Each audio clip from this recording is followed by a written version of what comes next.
On my wedding day, the space beside me was empty. The string quartet played like nothing was wrong while my father, Ethan, refused to take my arm. Why? Because my stepmother, Victoria, said I was stealing Harper's spotlight. Let that sink in. A father ditching his daughter at the altar to protect a hashtag. I clutched white roses he used to bring me on birthdays. Tonight they smelled like apologies he never gave. My phone buzzed inside my dress. His text. We need to talk, not today. That's when it hit me. Maybe the aisle was empty, so I'd finally see who actually shows up. Me. Be honest, if you were me, what would you do? Drop a comment, hit like, and subscribe for part 2. Because his next line cut deeper. You're not my priority. I was 16 when my dad met Victoria at a real estate gala. All polished pearls and practiced laughter. She laughed at every joke he told, that half-second too long touch on his sleeve, like applause you can feel. People said she was good for him. What they meant was, she knew how to arrange a room, people included. Within 6 months, she'd moved in. She brought 2 suitcases and an ecosystem, scented candles that never smelled like our house, beige throw pillows, new rules about how family worked. Her daughter Harper was a year younger than me, the kind of girl who looked like a magazine when she woke up. The first time Dad watched her pour orange juice, I watched his face soften in a way I hadn't seen in years. I didn't know it then, but a door inside him quietly swung shut. It started small, so small you could miss it if you weren't the one breathing it. Maybe try something more feminine, Victoria would say, smoothing fabric on my shoulder like she owned it. Harper's skirt is a better length. Or, lower your voice at the table, Quinn. Your tone sounds defensive. She wrapped the criticism in silk and called it love. Dad stood there, nodding, grateful to have someone helping. One night, I overheard them in the kitchen. My name cut the air. Victoria. You give Quinn too much freedom. Dad. She's my daughter. Victoria. Soft, lethal. Exactly. She knows how to use that. I waited for him to say my name like a shield. He didn't. The fridge hummed, my heart did not. He forgot my choir performance, said he lost track of time. He missed senior photos because a client dinner ran late. He told me we'd make it up with pancakes, then showed up with flowers for Harper's debate win instead. Those white roses used to be ours. Birthday mornings, kitchen light, his smile. Now he handed them to someone standing closer to him.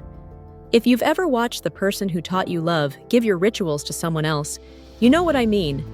The world keeps spinning, but the floor tips a degree you can't explain. Victoria compared us like it was a sport. Harper's grades are stellar. Quinn, architecture, that's ambitious for a girl. She'd say it like a compliment, a pat on the head with nails. You should learn to cook like Harper. Men love a woman who nurtures. I learned to eat in silence. At dinner, Dad would ask Harper questions about college visits and internships. He'd ask me if I'd considered something more practical. He thought he was guiding. It felt like shrinking. I wanted to yell that buildings live longer than rumors, that blueprints are prayers you can stand inside, that I wasn't asking permission to be real. Instead, I said, pass the salt, and tried not to cry where anyone could see. The night before I left for college, I waited for a soft knock. The old ritual, his "good night, kiddo." Instead, I got a text. Proud of you. 2 words that sounded like someone else wrote them. When I opened my suitcase in the dorm, there was a velvet box tucked into my sweaters. Inside, my mom's locket. A note in his handwriting. Your mom would be proud. Don't let anyone dim that light. I sat on a cheap mattress with a cheap lamp and cried like the world was ending and starting. That locket became my spine, my mantra. When no one stands beside you, stand taller. Here's the hook you clicked for. It got worse before it got better. Victoria started telling extended family I was difficult, that I resented Harper's success. Harper didn't talk like that, to be fair, but silence can be complicity when the story being told is your burial. Dad accepted Victoria's version of me the way people accept breaking news. If it's loud and polished, it must be true. Shock line? One day in the foyer, while I was home on break, Victoria said this with a smile. "Stop trying to be the main character, Quinn. This isn't your movie anymore." And Dad just adjusted his tie. "If that made you angry, good. Hold on to that." By the time graduation rolled around, our house wasn't home. It was a museum where I was allowed to visit the exhibits labeled "Before." I ate dinners in my room, learned the choreography of avoidance, understood which stair creaks announced which person. When I posted a photo of my final studio project, a rehabbed factory turned community arts space, Victoria commented, "Cute, but where's the ROI?" Dad didn't comment at all. He sent a thumbs up in a private text. Imagine inventing a future and getting an emoji for it. This is the part where I ask you, if you were me, watching your father applaud a version of you that doesn't exist while your real self stands unseen, what would you do? Drop it in the comments, because the truth is, I chose self-preservation. I gave up convincing them, and I started building something they couldn't edit. Me. If any of this hits a nerve, like, share, subscribe. Not for me, but for the version of you that deserves a louder room. And keep listening, because the next chapter isn't pretty. The manipulation became momentum, the absence became oxygen, and the girl they tried to make smaller? She outgrew the house. College tasted like burnt coffee and freedom. I waited tables between classes, memorized the creak of the campus library doors, and learned the geometry of exhaustion. How many hours of sleep you can trade for one clean line on a blueprint. Architecture wasn't a hobby, it was proof. Every beam, every span, a sentence that said, "I exist." While other kids went home for breaks, I stayed behind, drew until the sun forgot me, and counted tips like they were votes of confidence. My shoes were cheap, my pride was not. I wore my mom's locket under thrift store tees and repeated my private spell. When no one stands beside you, stand taller. Enter Eleanor Pierce, retired architect, silk scarf, thunder voice, eyes that grated your soul. She looked at my first studio board and said, "You've got vision, kid. You just don't trust it yet." No one had ever said vision and you about me without a but. She told stories about being the only woman in a boardroom and learning to laugh last and loudest. "People will underestimate you," she said, handing me a coffee that tasted like gasoline and honesty. "Your job is to make that expensive." That line went straight into my bones. Under Eleanor, I learned that buildings are empathy in steel. She pushed me. No shortcuts, no decorative thinking. If a beam didn't earn its keep, it went. If a space didn't serve the people inside it, it changed. She got me an internship in New York at a boutique firm that smelled like dust and ambition. I couldn't afford the city, so I couch surfed, stacked slices of dollar pizza, and sketched between subway stops. When my first paycheck hit, I split it. Half to chip at student debt, half to a savings account I named Freedom. If you've ever renamed your future, you know the thunder that makes in your chest. Shock line? On a FaceTime with Dad, I said, "I'm in New York, interning." He blinked. "That's nice. Harper just made senior class president." I wanted to say, "I'm rebuilding my life with pencil and paper," but I said, "Tell her congrats." Later that night, Victoria posted a photo. "Proud stepmom moments." The caption was a hymn to Harper. There was room for everyone but me. I climbed, intern to assistant, assistant to lead designer. I learned how to negotiate fees without apologizing for existing. I learned the power of a pause in a room full of talkers. I learned that clear drawings are an act of kindness.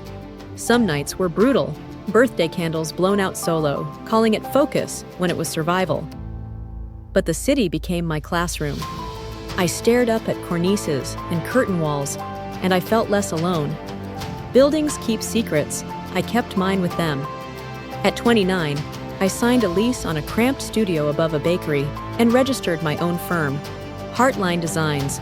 The walls smelled like cinnamon, and I took that as a blessing.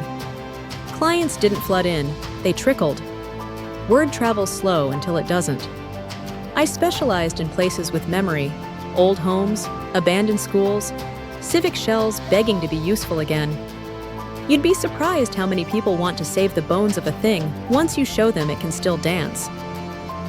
My first big commission was a community center in a neighborhood people forgot to fund. We opened the doors on a Saturday. Kids ran in like proof. Eleanor stood in the front row, clapping like a storm. She whispered, "Your mother would have loved this." I nodded, because saying, "I know," would have broken me open. Money followed message. By 32, I bought the building my office lived in. By 33, I signed papers on a small house. Not a mansion, but paid for by every sleepless night. Online, I posted coffee cups and sunsets, not boardrooms or contracts. I'd learned mystery is safer than bragging when people are waiting to turn your story into theirs. Still, the ache didn't always stay quiet. Holidays meant photos of Dad and Harper under Christmas lights, captions about family, and comments full of hearts. I muted them, not because I didn't care, but because I cared too much. Here's the twist you didn't see coming. The Downtown Arts Center, the City Hall extension, the Riverside Pavilion where couples take engagement photos at golden hour, mine. Signed, sealed, designed. And the bridal venue with the vaulted beams and warm acoustics that made string quartets sound like heaven, also mine. I chose the wood because it hums at just the right frequency for vows. I built a stage I once thought I'd never stand on. I didn't tell my family because sometimes the safest joy is the quiet kind you keep in your pocket like a stone. So, if you're watching this with a knot in your throat because someone convinced you you're too much or not enough, this is your sign. Keep going. Put your hurt on the page, in the code, in the classroom, in the kitchen, wherever your blueprint lives. And yeah, if this is giving you life, hit like, drop a comment about what you're building, share it with someone who's 1 inch from quitting. Because the next part, it's the one you'll rewatch. The wedding, the toast, the moment I told a room full of crystal chandeliers the truth, and nobody looked away. The invitation came like a weather alert. Harper's getting married, she'd love for you to come. No, how are you? No, I'm sorry for...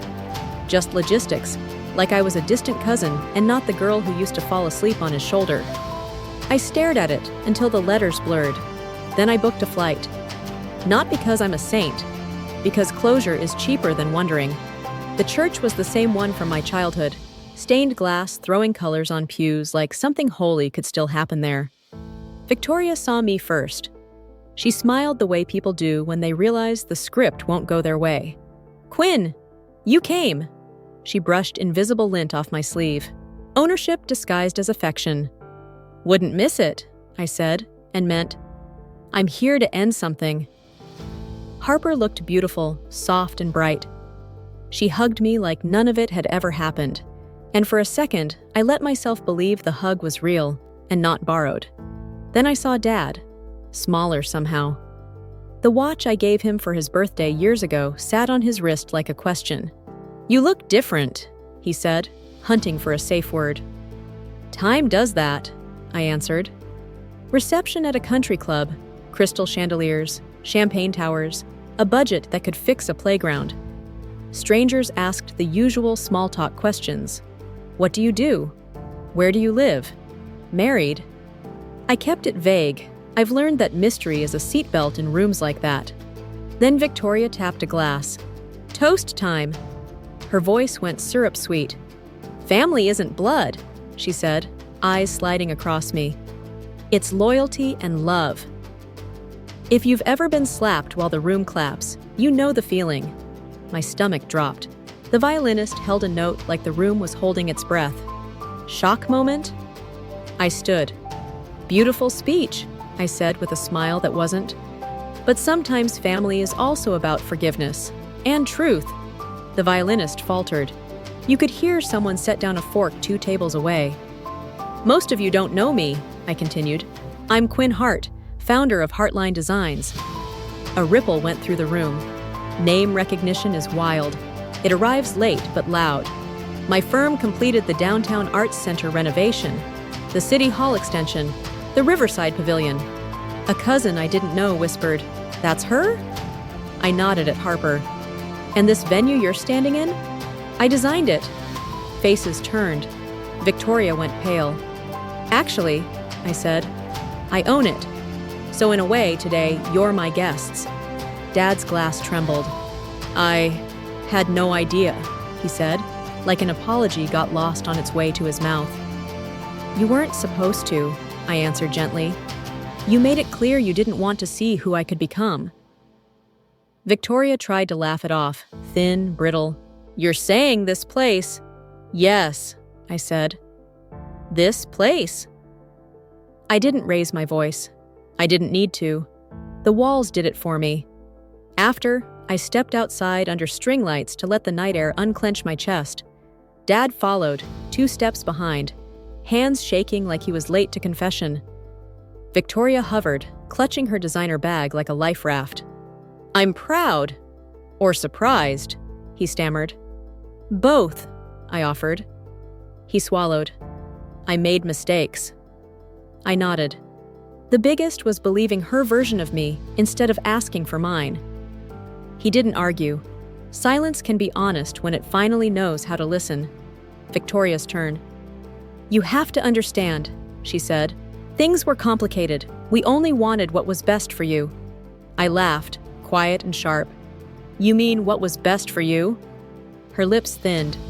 Stop acting like the victim. There it was, the line that always told on her. I looked at Dad. Here's the truth. I don't hate you. I stopped a long time ago. But forgiveness isn't the same as access. He blinked. Access? To my life. To my peace. His shoulders dropped, as if understanding weighed more than guilt. I laid out 3 conditions, clear as the drawings I stamp at work. 1, stop letting other people define your daughter. If you want to know me, ask me. 2, if you come back into my life, come with respect for the woman I am, not pity for the girl you left. 3, I turned Dad to Victoria, who couldn't hide the flinch. Let go of the need to compete. I'm not in your game. I built my own field. Dad nodded, eyes wet. I want to try, he said. I don't know if I deserve a second chance, but I want to try. I took a breath that didn't hurt. Start small. Lunch next week. Just us. He looked at Victoria and, for the first time, drew a line. Just me and Quinn. She opened her mouth, then closed it. Control is heavy when you have to carry it alone. A week later, we met at a cafe with chipped mugs and real coffee. We didn't autopsy the past. We talked about my projects, the city, how Harper's honeymoon got delayed. Then he said the sentence I'd waited my whole life to hear. I chose peace over truth. Every time. I said, you can't rewrite what's gone. You can only show up for what's left. He reached into his pocket, same velvet box that once held my mother's locket. Inside was a folded note. For your next design, maybe a home, with room for both of us. I couldn't speak. Sometimes love is a blueprint you finally get to draw together. Victoria never reached out. Maybe she realized the story was never hers to direct. Months later, a postcard arrived from Harper, a photo of the venue. 2 words, thank you. I framed it. Life didn't become perfect, it became honest. In spring, I found myself sketching a chapel, not for a client, for the girl who walked an empty aisle and learned she was enough. If you're still here, if you felt angry, seen, or steadier, hit like so this finds someone who needs it. Drop your boundary in the comments. Share this with the friend who keeps shrinking to fit rooms that don't deserve them. Because here's the final shock line. One I say to the mirror now, you don't need a witness to be real. And the echo answers back, stand taller. So here's where I landed. I can love my father and still protect my peace. I can forgive and still say, you don't get a key. That's not cold, that's regulation, emotional zoning laws, so the house I'm building doesn't collapse again. The real plot twist wasn't the wedding mic drop. It was learning I don't need an audience to be valid. Boundaries didn't make me hard, they made me honest. And once I stopped auditioning for approval, the noise got quiet enough to hear my own life. If you're standing in an empty aisle of any kind, a job, a family, a relationship, ask yourself, who shows up when the music stops? If it's just you, that's not a failure. That's a foundation. My takeaway is simple. Choose truth over peace. Peace without truth is just silence with better lighting. I'm curious. Be real with me. Am I in the wrong? Did drawing a line make me cruel or finally fair to myself? Tell me in the comments. If this hit a nerve or helped you breathe a little deeper, tap like so it reaches someone who needs it. Share it with the friend who keeps shrinking. And if you want the next chapter, what rebuilding looks like day to day, hit subscribe. We're learning to stand taller together.